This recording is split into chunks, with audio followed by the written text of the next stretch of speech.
Hello friends, तो आज हम इस वीडियो में कराने वाले हैं क्वेश्चन कराएंगे 50 क्वेश्चन। वो भी 50 क्वेश्चन मोस्ट इंपॉर्टेंट क्वेश्चन होंगे जो कि कोई भी एग्जाम होता है उस एग्जाम में क्वेश्चन पूछे जाते हैं। जैसे कि इस वीडियो में हम कराएंगे मराठा और शिवाजी से रिलेटेड 50 क्वेश्चन को हम इसमें देखेंगे।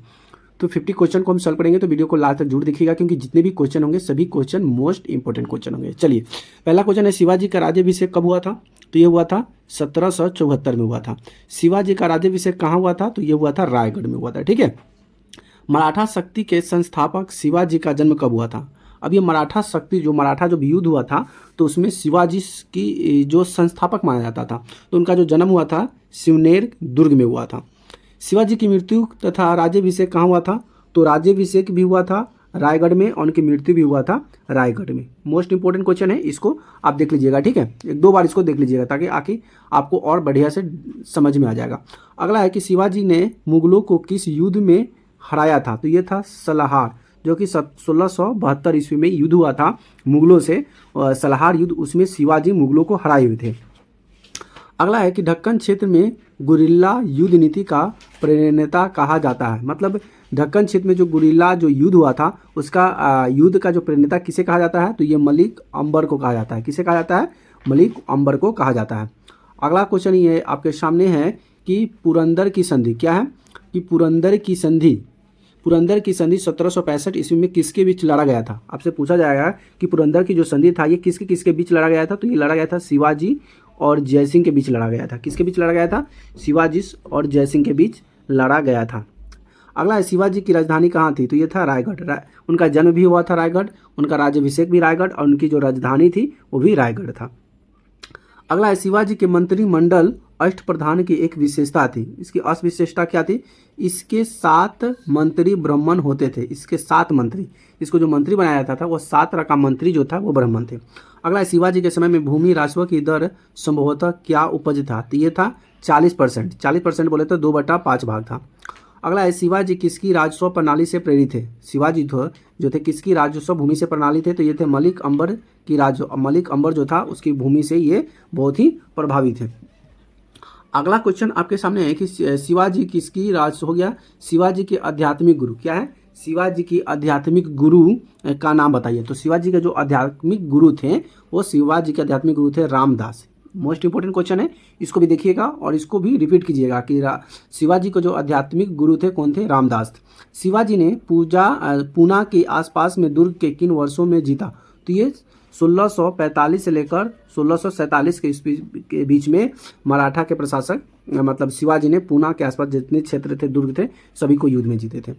मराठा प्रशासन में अमात्य या जमुम मौजूदार का प्रमुख कौन होता था? तो ये होता था राजस्व से संबंधित, यानी कि जो भूमि का जो मालिक था उससे यह संबंधित था। अष्टप्रधान किस राजा से संबंधित है? ये शिवाजी से संबंधित है। याद रखिएगा कि अष्टप्रधान किस राजा से संबंधित है? तो शिवाजी। मराठा प्रशासन में गांव का लेखपाल कहलाता था। तो ये क्या कहलाता था? कुलकर्णी। मतलब मराठा प्रशासन में जो गांव के जो लेखपाल करने वाला जो व्यक्ति था उसको कुलकर्णी कहते थे। क्या कहते थे? कुलकर्णी कहा जाता था। चलिए, अगला क्वेश्चन आपके सामने ये रहा। अगला क्वेश्चन क्या है कि मराठा छत्रपति शिवाजी का सर्वप्रथम मुगल सेना से संघर्ष हुआ था। तो ये कब हुआ था? तो ये हुआ था 1657 ईस्वी में हुआ था। कब हुआ था? 1657 ईस्वी में हुआ था। उसके बाद बखर है। बखर क्या है? अगर हम बखर की बात करेंगे तो ये बखर है क्या? तो बखर की अगर हम देखें ध्यान से, अगर बात करें बखर की बात करें तो बखर इतिहास रचना वर्णनात्मक साधन है। इतिहास क्या है? बखर एक इतिहास रचना वर्णनात्मक साधन है जिससे पता चलता है। अगला है कि शिवाजी के प्रशासन में घुड़सवार सेना को कहा जाता था। मतलब शिवाजी के समय में, उस समय में सेना जो था घुड़सवार करता था उसे कहा जाता था बड़गिर या पागा। बड़गिर या पागा कहा जाता था। उसके बाद है पंचवा वंश की संस्थापना की थी। मतलब पंचवा वंश की संस्थापक किसने किया था? तो ये बालाजी विश्वनाथ ने किया था। किसने किया था? बालाजी विश्वनाथ। अगला है कि शिवाजी के बाद गुरिल्ला युद्ध का संचालन किसने किया था? मतलब शिवाजी के युद्ध चला था, शिवाजी युद्ध के बाद जो ये युद्ध दिया गया था गुरिल्ला युद्ध किसके साथ चला था? ये बाजीराव प्रथम के पास चला था। अगला है पानीपत के तृतीय युद्ध के समय पेशवा था। कौन था? तो बालाजी बाजीराव। पूछा जाएगा कि पानीपत के जब तीसरी युद्ध हो रहा था तो उस समय का पेशवा कौन था? तो उस समय का पेशवा तो था बालाजी बाजीराव। अगला है पानीपत के तृतीय युद्ध में मराठा सेना का वास्तविक सेना नायक कौन था?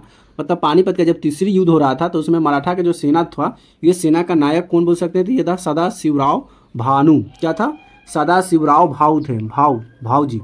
अगला है कि 1761 में हुए पानीपत का तृतीय युद्ध किन दो शक्तियों के बीच हुआ था? तो ये हुआ था मराठा और अब्दाली के बीच हुआ था। कितना हुआ था?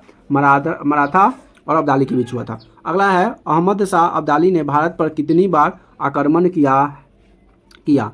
अब ये अहमद शाह अब्दाली है, कौन सा है? अहमद शाह अब्दाली जो है ये भारत पर आक्रमण किए थे। कितनी बार? 7 बार आक्रमण किए थे। और लास्ट बार कितने किए थे? 1767 में। अगला है कि कौन सा मराठा शासक राजा होते हुए भी सिंहासन पर नहीं बैठा था? ये कौन सा मराठा थे, शासक राजा थे जो राजा होते हुए भी क्या थे? शासक होते हुए वह गद्दी पर, राजा पर, सिंहासन पर नहीं बैठे थे। तो वे थे राजा राम। तो इसका पूरा नाम जो होता है राजा राम मोहन राय, तो इसमें शॉर्ट नाम है राजा राम, याद रहेगा। चलिए नेक्स्ट क्वेश्चन बढ़ते हैं। नेक्स्ट क्वेश्चन आपके सामने ये रहा। नेक्स्ट क्वेश्चन, जितने भी क्वेश्चन करा रहे हैं सभी क्वेश्चन मोस्ट इंपॉर्टेंट क्वेश्चन है, इसलिए वीडियो को लास्ट तक जरूर देखिएगा, सभी क्वेश्चन को अटेंड कीजिएगा। अगला है साल बाई की संधि 1882 का मुख्य परिणाम क्या था? तो ये था मराठों के साथ 20 वर्ष की शांति। ये मराठों के साथ ये तय किए थे कि 20 वर्ष तक कोई युद्ध नहीं होगा, एकदम शांति बना हुआ रहेगा। तो ये 20 वर्षों के लिए क्या था? शांति था। बसीन की संधि 1802 में किस के बीच हुआ था? तो ये था अंग्रेज और पेशवा बाजीराव द्वितीय के बीच हुआ था। अगला है कि मोकासा किस प्रकार के दान थे? तो ये भूमि संबंधी था। आपसे पूछा जाएगा कि मोकासा जो दान दिया जाता था ये किस लिए जाता था? ये भूमि के लिए दिया जाता था। किसके लिए? भूमि के लिए। शिवाजी के समय स्वतंत्र मराठा राज्य का कौन सा विरोध में था? तो ये था देशमुख। कौन था? देशमुख था।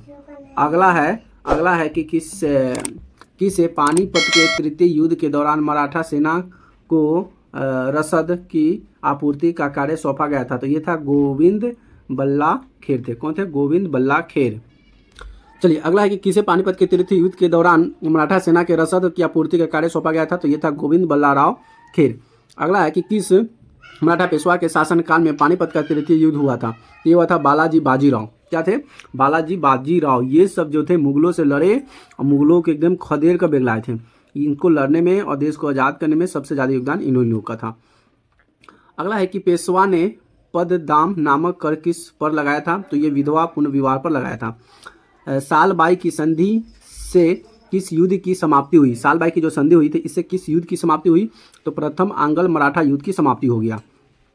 अगला है कि लॉर्ड वेलेजी, ये VVI क्वेश्चन है, यहाँ से इसको नोट कर लीजिएगा कि लॉर्ड वेलेजली की सहायक संधि में स्वीकार करने वाला पहला मराठा सरदार कौन था? तो ये था पेशवा बाजीराव द्वितीय।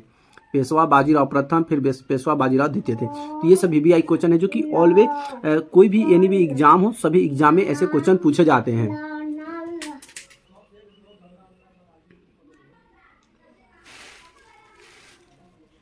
अगला क्वेश्चन है कि 1802 में और है कि 1802 की बसीन की संधि पर हस्ताक्षर किसके मध्य हुए थे? मतलब ये 1802 में जब बसीन की जब संधि हुआ था तो इस संधि में हस्ताक्षर किया था। तो हस्ताक्षर किसने किया था? ये अंग्रेज तथा बाजीराव द्वितीय ने उस पर हस्ताक्षर किया था। ठीक है, चलिए अगला मोस्ट इंपोर्टेंट क्वेश्चन है कि द्वितीय आंग्ल मराठा युद्ध से संबंधित है लॉर्ड हेस्टिंग। क्या है? लॉर्ड हेस्टिंग से संबंधित है। अगला शिवाजी ने मुगलों को किस युद्ध में हराया था? तो ये सलाहार के युद्ध में मुगलों को हराया था। ये भी VVI क्वेश्चन आपका रहेगा, इसको याद रखिएगा। VVI क्वेश्चन ये अधिकतर सभी एग्जाम में देखने को मिलते हैं कि शिवाजी ने मुगलों को किस युद्ध में हराया था? तो शिवाजी ने मुगलों को सलाहार का जो युद्ध था उस सलाहार युद्ध में शिवाजी ने मुगलों को हराया था। अगला शिवाजी का जन्म कब हुआ तथा कब उन्होंने छत्रपति की उपाधि धारण की थी? देखिए स्टार्टिंग में आपको बताया था कि छत्रपति शिवाजी का जन्म जो हुआ था ये 1627 ईस्वी में हुआ था और ये उपाधि धारण किया था 1674 में इन्होंने उपाधि धारण किया था, याद रहेगा। अगला है कि शिवाजी मुगलों की कैद से भागते समय कौन से नगर में कैद थे? मतलब शिवाजी मुगलों की कैद से भागने के समय जब भाग रहे थे तो उसे पकड़ लिया गया था। मतलब भागना का मतलब जान बचाव का नहीं, जो युद्ध के दौरान जब दूसरे शहर में जा रहे थे तो उन्हें उसे पकड़कर कैद कर लिया था और आगरा में रखा था। शिवाजी के समय सरनोबात का पद संबंध था, कौन था? तो ये सैन्य प्रशासन से था। संभाजी के बाद मराठा शासक किसने सरल और कारगर बनाया था? तो ये बालाजी विश्वनाथ जो थे, ये संभाजी के बाद जो है मराठा का ये जो कालबाल संभाले थे ये बालाजी विश्वनाथ थे। ये हिंदू शासक के बहुत ही आलोचक थे। अगला है कि औरंगजेब की मृत्यु। क्या है? औरंगजेब की मृत्यु के समय मराठा नेतृत्व किसके हाथ में था? औरंगजेब के जब मृत्यु हुआ था उस समय मराठा का कौन सा राजा बना हुआ था? तो अगर उसका समय देखा जाए तो उस समय था ताराबाई। कौन थी? ताराबाई थी। अगला है कि किसने मराठा देवियों के में जिसने 1700 ईस्वी में आगे मुगल साम्राज्य के विरुद्ध संघर्ष का नेतृत्व किया था? तो ये भी जो किए थे ताराबाई थी। ताराबाई हो गई, झांसी की रानी लक्ष्मीबाई हो गई, ये सभी वीर कुंवर सिंह हो गए, ये सभी जो थे मुगलों से लड़ते हुए अपनी प्राण की आहुति दे दे और उन लोग से लड़ा और कितने युद्ध भी जीते हुए थे। अगला है कि सरंजामी प्रथा किससे संबंधित था? तो ये मराठा भू राजस्व प्रथा से था, मतलब मराठा और वहाँ की जो भूमि से था। अगला है कि एक इतिहासकार ने पानीपत की तीसरी लड़ाई का स्वयं देखा हुआ कौन था? मतलब एक इतिहासकार है जो कि पानीपत का जब तीसरी युद्ध हो रहा था तो अपनी आंखों से स्वयं उस युद्ध को देखा था। उस व्यक्ति का नाम था काशीराज पंडित। कौन थे? काशीराज पंडित जो थे तीसरी विश्व युद्ध के लड़ाई के समय स्वयं उन्होंने तीसरी युद्ध को देखा था। उनका नाम था काशीराम। ठीक है। अगला है कि पानीपत की तृतीय युद्ध क्या है? पानीपत की तृतीय युद्ध में किसने मराठा को हराया था? तो ये अफगानों ने। पानीपत का जब तीसरी युद्ध हुआ था तो उसमें मराठा को हराने वाला था अफगान ने मराठा को हराया था। अगला है कि पानीपत का तीसरा युद्ध कब लड़ा गया था? तो पानीपत का तीसरा युद्ध 14 जनवरी 1761 को लड़ा गया था। कब लड़ा गया था? 1761 को। याद रखिएगा, ये भी VVI क्वेश्चन है कि पानीपत का तीसरा युद्ध कब लड़ा गया था? तो 14 जनवरी 1761 को। कब लड़ा गया था? 1761 को लड़ा गया। ठीक है। चलिए अगला क्वेश्चन कि पानीपत का तृतीय युद्ध क्या है? पानीपत का तीसरा युद्ध लड़ा गया था मराठा और अहमद शाह अब्दाली के बीच। पूछा जाएगा कि पानीपत का जो तीसरी युद्ध कब लड़ा गया था? तो ये 14 जनवरी 1761 को लड़ा गया था। किसके बीच लड़ा गया था? मराठा अहमद शाह अब्दाली के बीच लड़ा गया था। अगला है कि मोरी लिपि का संबंध किसके विलेख में किया जाता है? तो मराठों के। कौन रूहेला सरदार अहमद शाह अब्दाली का विश्राम पाता? तो ये था नजीब खान। कौन था? नजीब खान था। तो यहाँ से जितने भी आपको हम क्वेश्चन कराएं ये सभी क्वेश्चन जो है VVI क्वेश्चन है, मोस्ट इंपोर्टेंट क्वेश्चन है, जो कि शिवाजी और मराठा से रिलेटेड क्वेश्चन है, जो कि कोई भी एग्जाम हो सभी एग्जाम में ये सभी क्वेश्चन पूछे जाते हैं। क्योंकि मैंने इसको नोट किया हूँ, तैयार किया हूँ, तो प्लीज़ इसको लाइक जरूर कर दीजिए वीडियो को। अभी तक वीडियो को लाइक नहीं किया तो वीडियो को लाइक कर दीजिए, अपने दोस्तों फ्रेंडों के साथ भी शेयर कर दीजिए। अभी वीडियो को लाइक नहीं किया तो वीडियो को लाइक